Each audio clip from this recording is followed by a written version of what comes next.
So what I want to show now, since grooming is like not a thing and it's just this magical made up shit and there's no philosophy behind it or anything, it's just right-wing fear mongering, which, you know, we heard over and over again with critical race theory. And another point that Jangles just refused to mention was the fact that Psychus and Second Step and Ibram X. Kendi and Sumi Cho and Crenshaw all got together and said CRT is in schools and we need more of it. And they all actively said that it existed.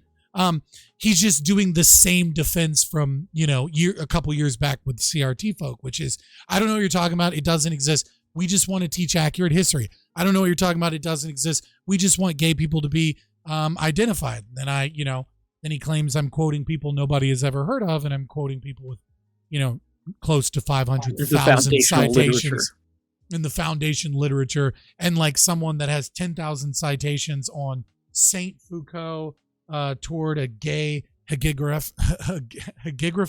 and 100 years of homosexuality, you know, but whatever. Just 10,000 citations, nobody's ever heard of them.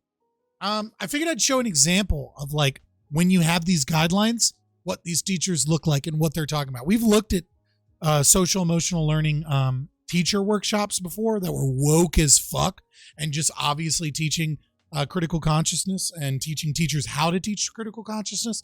But let's look at another example of it before we round out the night. And I think it should be fun. Keep Scott Jr. from the shark exhibit, please. Why? Do you think he's going to swim up to it and, like, I don't know, upset it? So this was at the Beacon Street Theater. And this should be a fun little thing.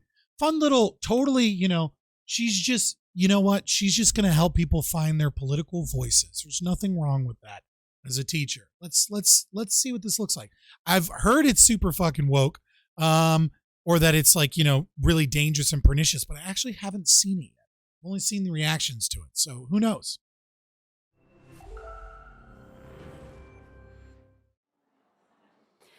To me, social justice is a simple concept. It's right off the bat with the keywords. Don't worry, the teachers are totally not woke. Here's how they can totally not be woke as they teach your children social justice. It's simple. the notion that all people in a society deserve fair and equitable rights, opportunities, and access to resources. Communism.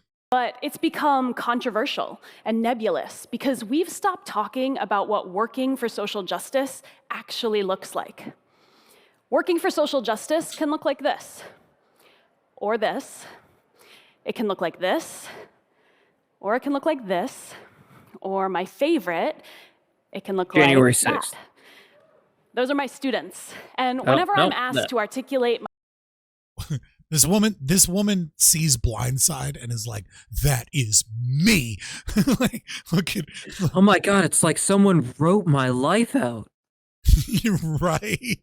Oh, fuck. my work or my priorities as a teacher, I explain that I believe education can be a tool for social justice. But a few months ago, I logged on to Twitter, as I do, and I saw that a fellow teacher had taken issue with that belief. Teachers, he said, should not be social justice warriors because the purpose of education is to educate. And he ended his argument by saying, I teach my subject. So let me guess, their subject is social justice. I just love that. I just love this. Like, and then I was accosted for being an SJW. Oh God. This bitch is so deep in the cult. And she's giving a TEDx. Like, she's just proudly talking about how we can instantiate social justice and equity and critical consciousness into the schools. I reject that simplification because teachers don't just teach subjects, we teach people. And when our students walk into our classrooms, they bring their identities with them. No, you educate people, you teach a subject. Everything they experience in our rooms is bound up in historical context. And so if we insist that education happens in a vacuum, we do our students a disservice. We teach them that education... Right. It's not enough to not be racist. You must be anti-racist, right? Like, students bring their identities with them. Yeah, historical... What'd you say? I said, oh, God, where's Joe? What? Jorgensen. Oh, yeah. Oh, okay. Yeah. Historical context equals Marxism warning. Yeah, always. Or not always, but when people start talking about, like, you know, you start seeing material shit, then you're really into the Marxism. But like historical analysis and like and identities and bringing with it, like, yeah, it's a red flag for Marxism for sure. Well, just a red flag. Doesn't really matter because it's not relevant to what's happening all around them. And what's happening all around them? Well, racism, for one. According to results of the implicit association test, fully 88% of white people harbored subconscious biases against Black people. Oh, and how did we come to that number? Yeah, well, no, it's really funny because, you know, she's talking about the racial implicit bias test. First of all, Black people score worse. Second of all, oh, what? That's a conspiracy. Second of all, like, all it does is show that, like, so here's how the implicit racial bias test works. And also, for the record, the person that invented it said that you shouldn't use it this way because it's bad science. But nevertheless, the way that it works is you're supposed to, like, judge emotions on people's faces or whether or not someone is a good or bad person, right? And then what they do is they show you faces of people from different races. And then they determine that you have a subconscious racial bias if it takes you longer to respond, as well as if you get the question, like, wrong per se, based off of the race of the person. Here's the problem. White people grow up around white people predominantly, and so they're more familiar with white faces. So it's easier for them to tell if another white person is expressing anger or sadness, etc. It's the same with Asians. It's the same with Hispanics. It's the same with Blacks, right? When you're presented with a face from a different racial category, if you didn't grow up in a neighborhood with a lot of those people, or you didn't go to school with a lot of those people, right? It's harder for you to be able to read emotion or get a judge. It just takes you longer to figure it out. And they measure that length as being a form of subconscious racial bias against those people. It's made up bullshit that simply says white people or different. Basically, it says what it proves is that races don't always live in communities that are perfectly diverse. That's all it says. And that families aren't perfectly diverse because families tend to be, lo and behold, the race of your parents and your grandparents tend to be the same. Roland, basically, it's what color your mom is because you look for her face or tit when you're hungry. Pretty much. Believing them to be less intelligent, lazier, and more dangerous than whites. Then she uses that percentile statistics to say that to load it with all of these racist beliefs as if 88% of white people believe that. And that's just one concrete example of the insidious effects of historic and systemic racism on our country. For more evidence, we could look at incarceration rates. We could look at statistics on police violence against Black people. We could look at the opportunity. Yeah, let's look at the fucking statistics. They make up 26%, 27% of interactions and 26% of shootings. What are you talking about? Even those statistics don't suggest what you're saying. I do love, though, that Michaela Peterson got her carnivore diet TedX canceled and refused to be put on the website because of, like, its bad methodology and not enough science supporting it. But this isn't taken down. Like, she just outright lied about a bunch of different shit and tied it to a statistics that is irrelevant. And a test that the creator of the test itself said, please don't use it that way. That's not what it does. I mean, like, she'd know, though, right? Yeah, of course. Gap in education. So, yeah, social justice belongs in our schools. Social justice should be a part of the mission of every school and every teacher in America if we want liberty and justice for all to be more than a slogan. Because schools are crucial places for children to become active citizens. Active citizens. This is a really important thing. This is the same. That just means like they go vote, right? No. It means that they're politically engaged against normalcy. Right? What this means is that the active citizen is, again, this is a Freirean concept, right? What it means is that we have to go through the process of conscientiation, and that they need to be individuals that are critical in thinking, and that they are agitators against the current state of affairs and the systems of power. This means that when they say active citizens, what they mean is engaged in a critical democracy. When they mean engaged in a critical democracy, they mean that they need to be agitators against the power structures until we can have pure equity. And the only way to achieve that pure equity is revolution. This means turning your children into revolutionaries, communist revolutionaries. That's what this means.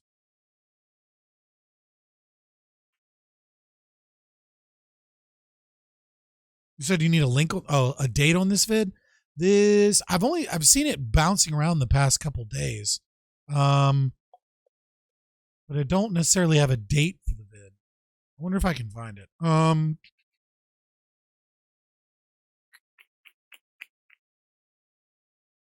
Here she is: teaching tolerance, rethinking schools, the choices programs, EL education, how schools can support student activism.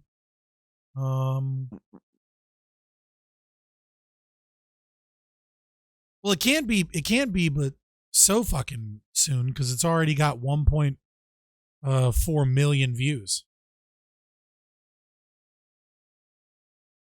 4 years ago on YouTube, I've just been seeing it bouncing around, so I figured I'd watch it.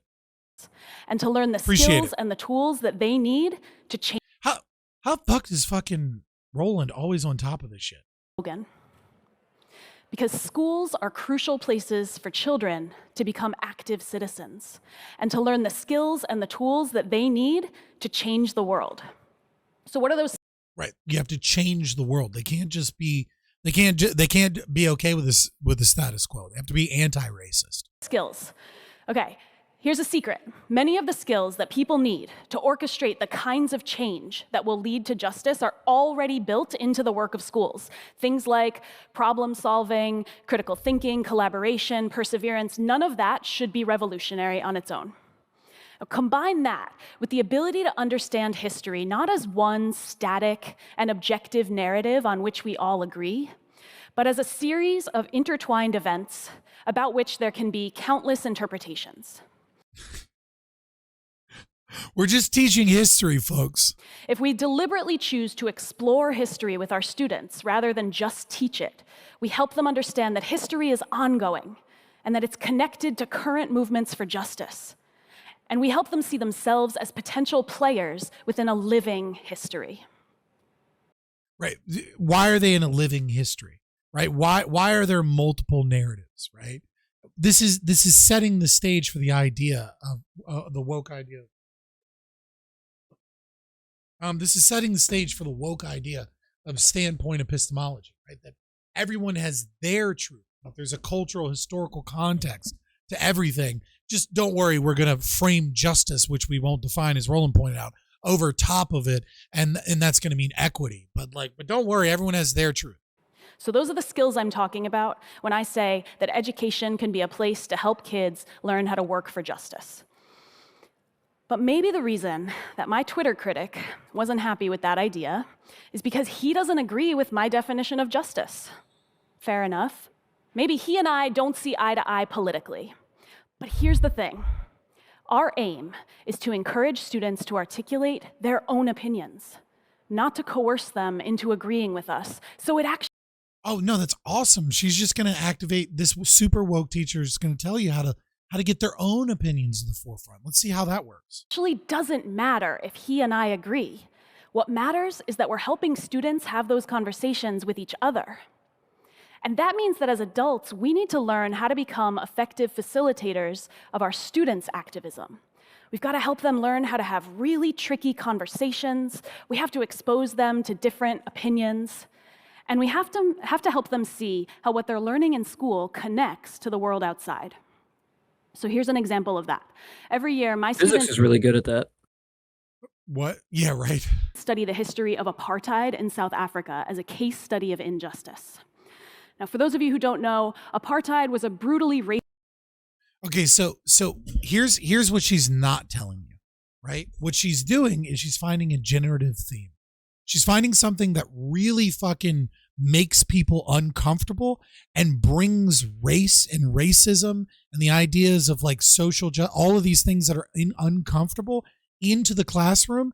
And she's talking about activating their voice, right? They're data mining and they're gathering information on like how to speak with a student at their level as equals so that they can have their voice in the conversation, right? And she's putting it forward, right? And so then she puts it forward, and then after she puts it forward and discovers what it is, right, apartheid, and then empowers their voice to everyone to speak as equals because they're having their voice, right? Then we can problematize it. Then we can talk about the brutal injustices of apartheid and like the racism that exists. And we're just teaching history. And we're going to talk about this is what happens to black people and white people. And this is why white people need to, and then that she's going to bring in how imagine yourself in it. Imagine what that is. Imagine, you being the oppressor of these people, right? And then the full circle of critical consciousness being raised in the children so that they can be active activists, so that they can be engaged in the critical democracies, so that they can be awakened agitators is complete. Racist system, and the white-ruled government in South Africa imposed racist laws to oppress people of color, and if you resisted those laws, you risked jail time, violence, or death. And around the country, around the world, other countries' governments, including ours in the United States, hesitated to sanction South Africa because, well, we benefited from its resources. So in 1976, the South African government passed a new law which required that all students in South Africa learn in the language Afrikaans, which was a white language. And many black South Africans referred to that language as the language of the oppressor. I love how she says that Afrikaans is a white language when like it's like, no, it's not. It's a South African language that the Dutch created in many ways by attempting to communicate with the native population. And when I say the native population, I mean the native population before the other black native population came in and wiped out most of that native population. And then, so you have Swahili and you have Xhosa and you have Afrikaans and you have English, all of these as like widely spoken in South Africa, in South Africa. But some of the native languages are pretty rare to a tribal minority within Johannesburg and what's that other fucking city in South Africa? It's like southern and western. Cape Town? Cape Town, yeah. So Cape Town and Johannesburg, both of these places have like a very small minority of the original natives of South Africa before Zulu Nation and other tribes came in and kind of basically wiped them out and kind of reneged on many of the deals that the Dutch had. So no, Afrikaans being a white language, it's only a white language because it's predominantly spoken by white people, because it was a language that they created to speak with the natives that came from the working and the trades and the dealing and evolved over time. It's a uniquely African language that, yeah, it's predominantly by white people, but mostly because other tribal people wiped out all the black people that spoke that language. But of course, now everybody speaks Afrikaans and in English for the most part in major learn centers. And a lot of people speak Xhosa and Swahili. So not surprisingly, students of color were outraged at this law. They already attended segregated schools with overcrowded classrooms, a lack of resources, and a frankly racist curriculum. And now they were being told to learn in a language neither they nor their teachers spoke. So on the morning of June 16th, 1976, thousands of kids from the township of Soweto walked out of schools. and they marched peacefully through the streets to protest the law. At an intersection, they met up with the police, and when the kids refused to turn back, the police officers set dogs on them, and then they opened fire. And the Soweto uprising ended in tragedy. Apartheid itself didn't end until almost 20 years later. But the act. I'm sure you're not going to talk about, what was the big leader against apartheid that went to Nelson Mandela. Right. I'm pretty sure you're not going to talk about Nelson Mandela and his wife supporting tiring of race traitors when you tell the story too.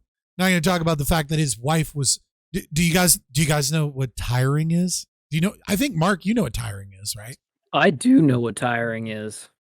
Yeah. Does anybody else know what tiring is? This is something that they would do to black people that wanted to maintain the status quo and were considered race traitors. Happens in the Middle East now too. Of course, Peacecraft knows. You fill a tire with gasoline, you put it over somebody's shoulders or around their neck, and then you light the tire on fire. And you allow their face and their neck to burn as they die from being lit on fire, surrounded only in their head as their body flails. It's an incredibly horrific way to die. That's what they would do to black people. Yeah, that's Nelson Mandela was like, and his wife were all for that. Nelson Mandela didn't make public statements about it; only his wife did. But he was very quiet and never like spoke out against it. Oh, and what is the major party? What is the major party in Africa that is the second largest party? What's their slogan? What's their political party slogan in English? Fires and smiles. No, it's death to the Boers. Those would be the white natives. That is the second largest political party in South Africa. Is death to the Boers. Now, when you say second largest political party, what percentage of whatever kind of government they have does this group take up? I think it's like a third or close to a third. These are the people that are trying to get the Constitution rewritten, and they might succeed here soon to be able to take away all of the farmland from white farmers and just give them to black people. Repatriation. Yeah, these are the people trying to get the Constitution changed for repatriation. Now that is a topic for an all black everything panel, huh? Yeah, probably not. But yeah, I had no idea she was going to talk about South Africa. I just happen to have a South African stepmom, so I looked into the history a lot. Like, it is a sordid fucking history. Like, historically, nobody's good over there. All right, it's all a lot of fuckery. The only people that are good for the most part are like the original Dutch settlers, because there was very, very, very little war and conflict between them and the native population, and they bought almost all of their land, and they didn't swindle people that like didn't understand like market prices or anything like that. Like, they didn't, like, there was very little fraud or anything, and they mostly bought all of their land. It's like some of the best colonialism that like ever occurred. Interesting. Yeah. But of course, like Johannesburg and Cape Town and shit are having like blackouts and brownouts now, because like they instituted racial. Oh, God damn it! My headphones just cut off. Oh, that sucks. Hold on. I gotta plug my headphones in. You can't hear me now. I forgot. I was doing so much research and shit today. I can talk all the shit. I charged them right before stream. Give me just a second. Oh, but like, long story short, like they're having like blackouts and brownouts because they instituted racial quotas, and on like certain jobs like engineering and electric jobs and like water treatment facilities and shit like that. What are you doing? What are you counting down? Every second. Why do you don't try and distract me with your. But yeah, so they institute all these racial quotas and things like that. And what this led to is the fact that like they can't find qualified people because all of the people that were educated and able to do this job were white, and like they're not legally allowed to hire more than like something like 6 or 10 or 15% white people. And so they just have a bunch of people that have no idea what they're doing in any way, shape, or form doing the job. And it's causing massive fucking problems. Look, if you were white in South Africa, why? Why are you still there? Russia has offered fucking asylum to white people that live in fucking South Africa so that they can escape. Oh, I'd go immediately. I'd burn the farm to the ground and leave. And salt the earth and leave. Especially if you're a farmer, because those people cannot stop getting genocided. Yeah, I mean, well, you know, I don't know if Russia's historically the best place to go either. Yeah. Fuck that, you fight? Well, there is like a super... Well, let me ask you something. Let me just ask you something. Have you ever stood amongst the graves of like 100,000 dead people and asked them if there's any honor in death? Something tells me you're not going to get a response. You're not. Like, you can't pass on a legacy if you're dead. A lot of people are like a lot of people in South Africa are like constantly running drills on how to escape, like when the revolution comes. And there's an area of South Africa that is like 99.99% white, where like they basically just don't let black people in, and like they're setting up like camps and shit. Like they're preparing for Sounds like Israel. War. They're legitimately preparing for a race war. It's not good. But all right, but let's get off of the fucking South Africa tangent I didn't know we were going to get on. But she's just telling one side of the story. Activism of those kids in Soweto profoundly changed the way the world viewed what was happening in South Africa. News outlets all around the world published this photo of 13-year-old Hector Peterson, who was one of the first people killed by police in Soweto. And it became nearly impossible to ignore the brutality of the apartheid regime. And in the months and the years that followed the Soweto uprising, more and more countries exerted political and economic pressure on the South African government to end apartheid. And it was largely due to the activism of those kids in Soweto. I mean, that's a nice little pretty bow you put on it, but there was a lot of violence and protests and crazy shit on both sides of that. Obviously, the fucking people pushing for racial segregation were fucked, right? Like, I'm not saying like they were good people on both sides, you know what I mean? Like, I'm not saying that, but like this is a very like she's very clearly trying to present a nice bow that fits her narrative so that she can indoctrinate children. So every year my kids learn about this, and invariably they start to draw connections. Oh, Roland, right on with it, right on. Invariably, they start to draw connections between those kids in Soweto and themselves. And they start to... Invariably, they do it between those kids and themselves. What did fucking Roland and I call it, or did they not? Identify generative themes, decodify it, then problematize it, and then see yourself in that situation as a means of being able to gain critical consciousness. She is literally describing the way in which she indoctrinates students with Freirean education models and cult indoctrination so that your kids can grow up to be hardcore woke activists. Ask themselves what kind of political power and agency they have. They ask themselves whether there would ever be a reason they would risk their lives so that a future generation could live in a more just world. And most profoundly for me, every single year they ask themselves whether adults will ever listen to their voices. A few years ago, my principal got an anonymous... This is 100% Freirean bullshit, right? Like the idea of breaking down the barriers between authority and children. The idea that like children's voice is of equal importance as adults' voices, right? It's this, and what is this? What is the point of this? The point of this is that you have parents and you have a familial structure, and in that structure, there's a respect for authority, right? And that authority figure from your homes are the ones that your parents are the ones that socialize you into the views that you tend to gain in the world. And what they want to do is they want to break down that concept of the idea that authority matters and they want to state that your ideas are just the same because they're the ones that have you 8 hours a day that are indoctrinating you into this new philosophy.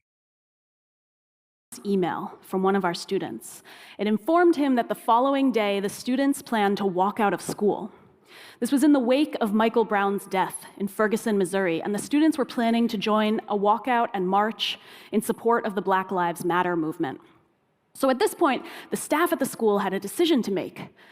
Would we use our authority and our power to try to... Also, it's real funny. The students all did this. Yes, I'm sure that the students got a Facebook group together and like started like talking amongst themselves and activated amongst themselves. And the teachers weren't involved in this at all. I'm sure a bunch of fucking middle school, high school kids, or it looks like high school, all came together, created their own coalitions, right? Like they didn't meet during school hours because, I mean, like, how would they do that? Or they met in the hallways in between to like plan the exact time. There's no way that it wasn't just fucking teachers telling students that they'd be okay with this and helping students organize and activate politically. Yeah, it was all student led. Any of you ever have like a senior skip day? Do you know how much like, and you did like pranks? Did anybody remember how difficult it was to get like pranks on senior skip day to like just to get like 20 people together to do something? And then there were still kids that showed up on senior skip day and like people would get in trouble, et cetera, and like you'd get you. No, this is bullshit. The students didn't lead this. The students were the ones that were being activated by their social justice teachers that were telling them that they'd look favorably on them and they'd be doing the right thing and that they'd let them get away with not showing up to school so they can go protest for Black Lives Matter. You know, an organization that is avowedly fucking Marxist, and all of the leaders said that they were trained Marxists. Would we use our authority and our power to try to control the students and prevent them from leaving? Or would we support them as they put into practice the principles of social justice that we had taught them about since their 9th grade year? So the next morning, the kids left school en masse and they gathered on the lawn. And one of the seniors jumped up on a picnic table and went over safety expectations. And the younger kids took it very seriously. And as teachers and as staff, we told them, okay, be safe, and we watched as they marched off. The kids who chose to stay spent that afternoon in class. They debated the merits of protest. They talked about the history of the Black Lives Matter movement, and they went on with classes as scheduled. And those who chose to leave participated in a citywide student walkout and raised their collective voice for justice. Their collective voice for justice. By the way, she's not indoctrinating any of your children. I'm sorry, her children. Those are her children, she said multiple times. She's not indoctrinating them in any form of critical consciousness or anything. Just look at how the teachers had nothing to do with any of this. But no matter where they chose to spend the afternoon, our kids learned valuable lessons that day. They learned that the adults in their lives would support them, even... You know what? I want to go to this lady's school, right? And presumably you're allowed to have firearms so long as you're under adult supervision. And I want to arm a whole section of conservative kids to just outside of school property to have a Second Amendment protest. Yeah, let's get that going. Yeah, and see if whether or not the kids, see how consistent she is here. Even as we worried for their safety. And they learned that they didn't need us to tell them how or when or even why to protest. They learned that they were members of a... Yeah, Socrates, she didn't say which school it was, just her school, but I can give you the link, and she's got like a bunch of different stuff here. You can find links to Sydney Chaffee and like other resources that she talks about, teaching tolerance and shit like that. So like you can look into it yourself if you want to find out like which school she went, which school she's specifically teaching at the time. Community of young people with a shared vision of a more equitable society. And they learned that they had power within that society. They learned that events like the Soweto uprising are not ancient history, and they don't have to end in tragedy. And that's what education as a tool for social justice can look like. And here's the thing, our kids are ready. I feel like it's just funny. Like you could just watch this and just ignore the parts where she says that this isn't Marxist, and that it's like politically free, and you would just watch it and be like, oh, okay, she's indoctrinating my kids into Marxism, and like it's not even like difficult to see or anything. But thankfully, she provides us all those reassurances that it's not how it looks. Right? Yeah. If you just ignore those relatively few statements, and it's fine. You don't even need to understand Freudian concepts or like understand like generative themes or anything like that. Ready for this kind of work. So in 2015, incoming college freshmen were surveyed, and 8.5% of them said that there was a very good chance they would participate in a protest sometime during their college career. And that might not seem very impressive, but consider the fact that it's the largest number of students to say that since 1967. And 75% of those kids said that helping other people who are having difficulty was a very important or essential goal for them. Who the fuck would say no to that? On a self-report survey would be like, do you think it's essential or important to help people who are having difficulty? Like, yeah, you know what? No, I'm an asshole. I don't like to fucking help people. Like, you know what I mean? Like, come on. Again, the highest number of people to say that since the late 1960s. And research shows us that working for justice doesn't just follow from building all those skills I talked about earlier. It actually goes the other way too. So working for justice, engaging in activism, helps students build skills like leadership and critical thinking. And it correlates positively with their political participation and their civic engagement and their commitment to their communities later in life. So yeah, she's talking about creating a critical democracy. That's all she's talking about. In other words, students are telling us that social justice matters to them. And researchers are telling us. Yeah, because you indoctrinated them into social justice. They're fucking children. That's how that works. Us that it helps students learn. So now it's up to us to listen. And that might not be easy. In 1976, again, it's up to us to listen to the children. Again, yeah, but it sounds like you don't listen a lot. It sounds more like you're telling them a lot. Right. Over and over and over again, you see this Freudian idea, which makes sense considering like Jangles refused to fucking tackle with, even though I brought it up like 6 times in the debate. The number one cited social scientist with over 480,000 citations is Paulo Freire, who is the father of critical pedagogy, and his pedagogy of the oppressed has over 100,000 citations. It's like 108 and then some change. One of those kids who participated in Soweto in the uprising, he said that that event represented divorce between Black children and their families because their families had grown up under apartheid and they knew how dangerous it was to speak out. They wanted their kids to lay low and stay safe. And when our kids threatened to walk out, a lot of the adults in our community were really conflicted too. Some of us worried that they might encounter violence. Other people worried that they would walk out, but they wouldn't really know why they were protesting. And some, Who really including thought that? Yeah, wait, hold on, pause. That's a really interesting point. They'd walk out, but they don't really know why they're protesting. Almost like it wasn't their fucking idea, that it was social pressure and pressure from teachers. And they're just like, I guess I'll fucking go. It's better than going to class. Also, I want to know the numbers that actually went to the protests and the ones that went like, yeah, I'm going to the protest. And then like just went and fucked off and did whatever. I'm going to Taco Bell and then I'm going home and playing Xbox. Roland, you're true. Testing. That's and the Fortnite some, to dom on. Including some Right. students' families, were really angry that the school hadn't done more to prevent them from leaving. And all of those fears that adults have about getting this stuff wrong, all of those fears make total sense. But despite those fears, we've got to prove to our students that we will listen to. Like, I love the way that she represents us too. She's not saying that these are valid concerns about like that parents are raising about why children should be in school learning, but instead they're fears, their anxieties. You poor, fearful, anxious parents that, you know, you're just afraid for. I understand that you love your kids and you know what? Your fears are valid, but don't worry. It's going to be okay. I'm going to take care of our children. Yeah. To their voices. and that they do have the power to effect change. It's our responsibility to equip our students with the tools and the skills that they need to insist on a more equitable world. And then some.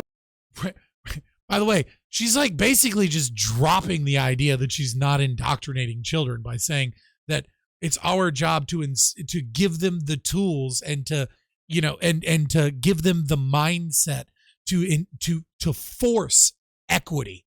Like that could be conservative equity. You know, it's like, what the fuck are you talking about? Out of their way and let them apply those skills to things that they care about.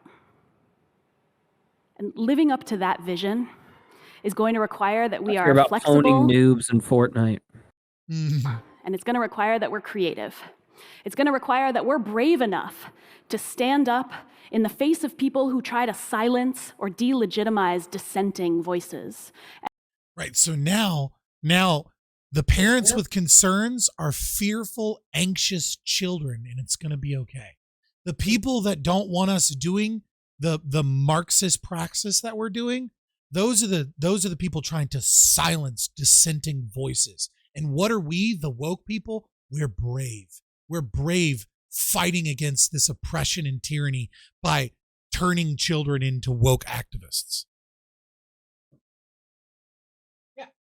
This is all, and you can see the Marxian attack on cultural hegemony right here, right? Like you can see her specifically doing everything she can to undermine the role of the family unit and to rethink and reformulate education.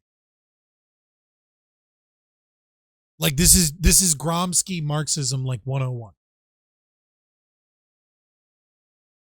And hardest of all, it's going to require accepting the fact that sometimes we will be the ones our students will rebel against.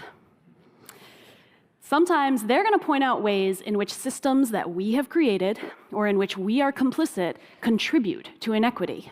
It's going to be uncomfortable. Right. We need, and this is the breakdown. The struggle sessions now. Right. But this is about really like empowering them, right? But it's not empowering them with like individuality. It's giving them this is like this is Maoism, right? Like it's not struggle session per se, right? Though they do engage in struggle sessions.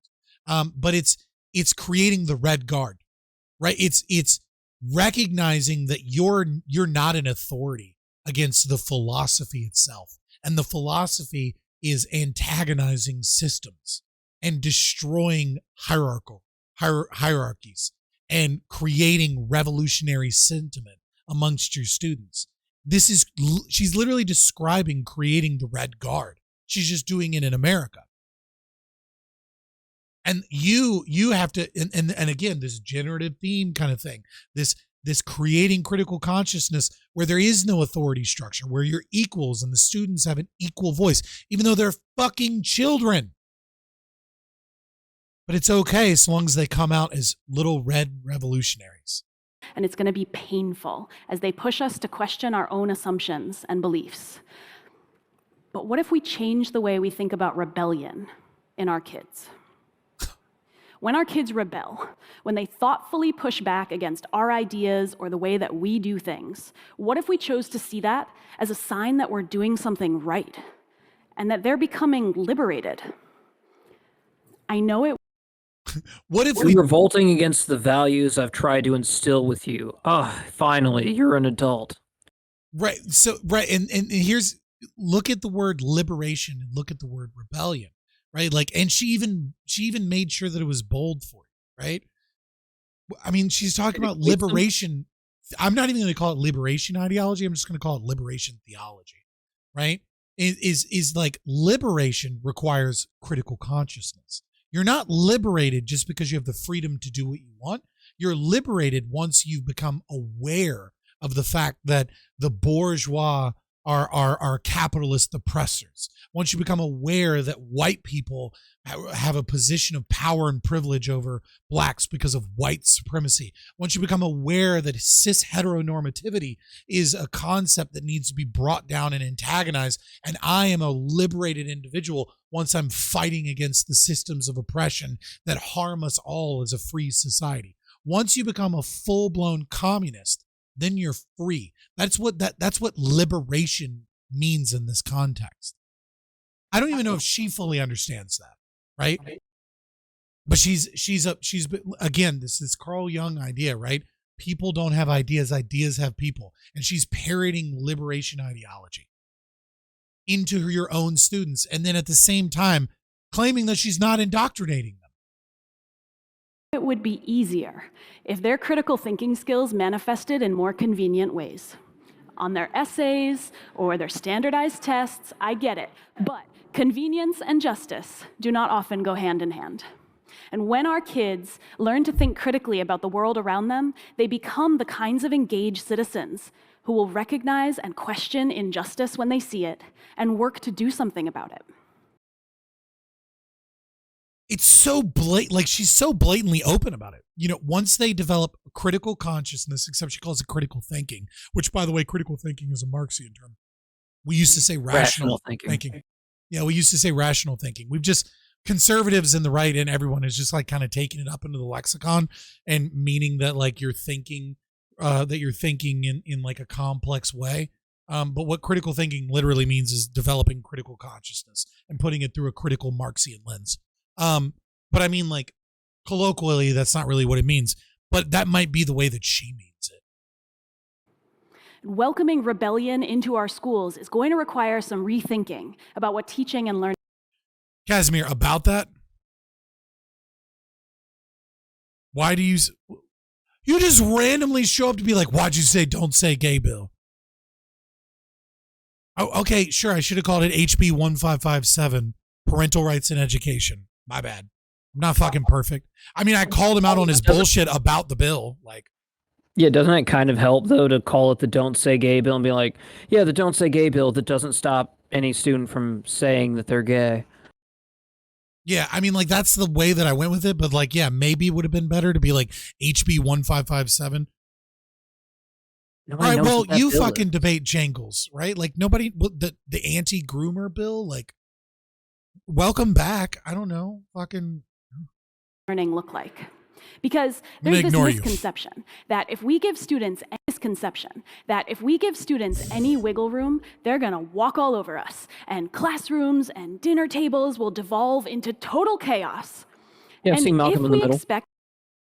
Dude, yes, that's not a misconception. Did you not, like, I know that this happened before, right? Like, but like, look at the girl whose dad paid her way to go through college, and she spent the entire funeral shitting on her father for being a racist and a xenophobe. Like, yeah, it's going to turn them into little fucking commies that are problems.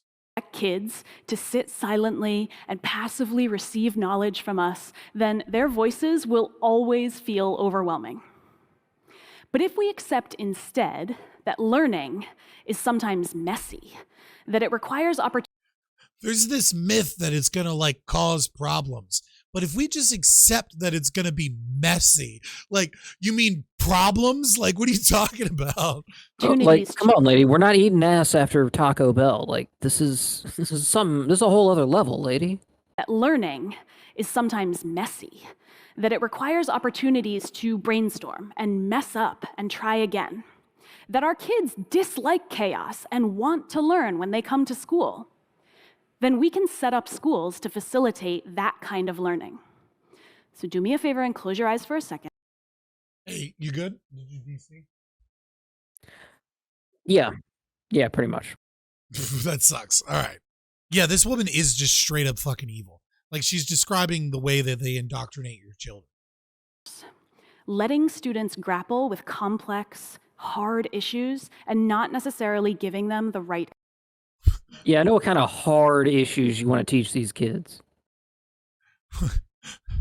All right, fair enough, Shadow Warden. I was just like, dude, we're on another thing, and he's just like, why did you say the Don't Say Gay bill? And then I added it, and he was like, no, you should call it anti-groomer Q&A portion of the debate. He could have put it in there, right? Checkmate. I'm sorry. You're right. You know what? You're right.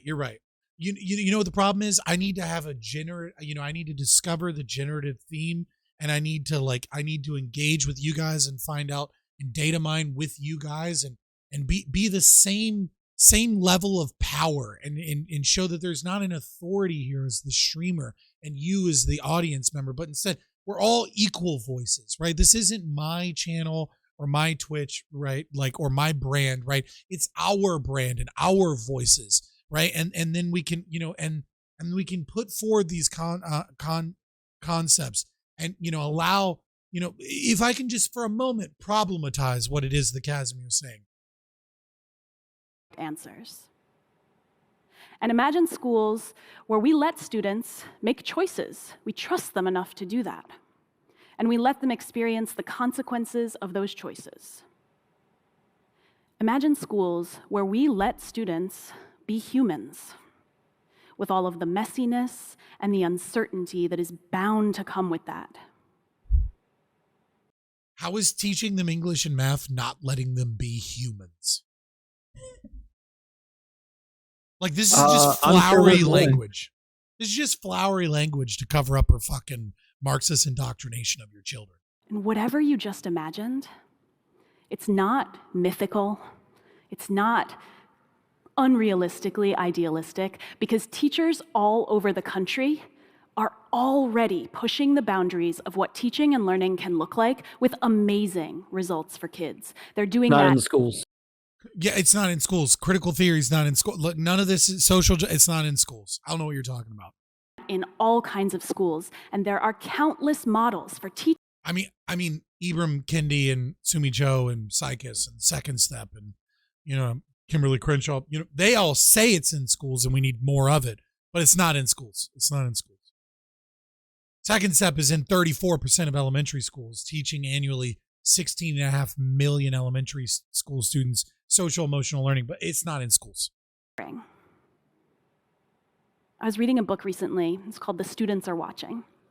And it was by Ted and Nancy Sizer. And in that book, they said that the work of education is often described as a series of nouns, like respect, honesty, integrity. And they say those nouns sound really impressive, but often they fail to actually mean anything in practice. But verbs, they say, are active, no less demanding, but requiring constant engagement. Verbs are not structures, but rather engines. What a meaningless fucking woke garbled mess. And so as I read that, I wondered, how do we make justice into an engine driving our work as teachers? What's the verb form of justice? I think there might be an answer to be found in the words of Cornel West, who famously said that justice is what love looks like in public. What? You're just saying random dumb shit while talking about, like, how do I make this an active thing? How my brain wants praxis. So how do I enforce the children into praxis? Isn't praxis so beautiful? I feel like I stepped into a generic young adult novel. And all of my nerdy English teachers in the crowd know that love can be a noun and a verb. School has to be bigger. It has to mean more than I teach my subject. School has to be about teaching people to change the world for the better. If we believe that, then teaching will always be a political act. We can't be afraid of our students' power. Their power will help them make tomorrow better. But before they can do that, we have to give them chances to practice. Dude, I feel like I feel my brain can't hear this and not just hear Hitler. Like I can't just not hear like I don't know why, but I'm just hearing so much woke fucking shit about, like, it's about justice, it's about power, and it's about the good of men. It's like, it's just such fucking revolutionary rhetoric. And that practice should start in our schools. Thank you very much.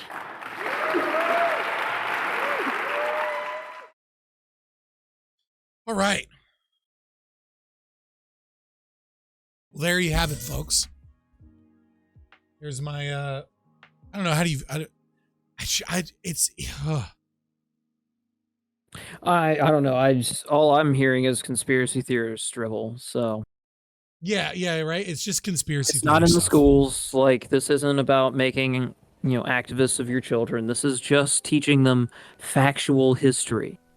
And how could you be opposed to that? Yeah, I mean, even though she's like specifically talking about engaging your students, she's talking about indoctrinating them. She's talking about That's like, a dog whistle. she's talking about generative themes, right? Like engaging with their voice, allowing them to challenge the teacher.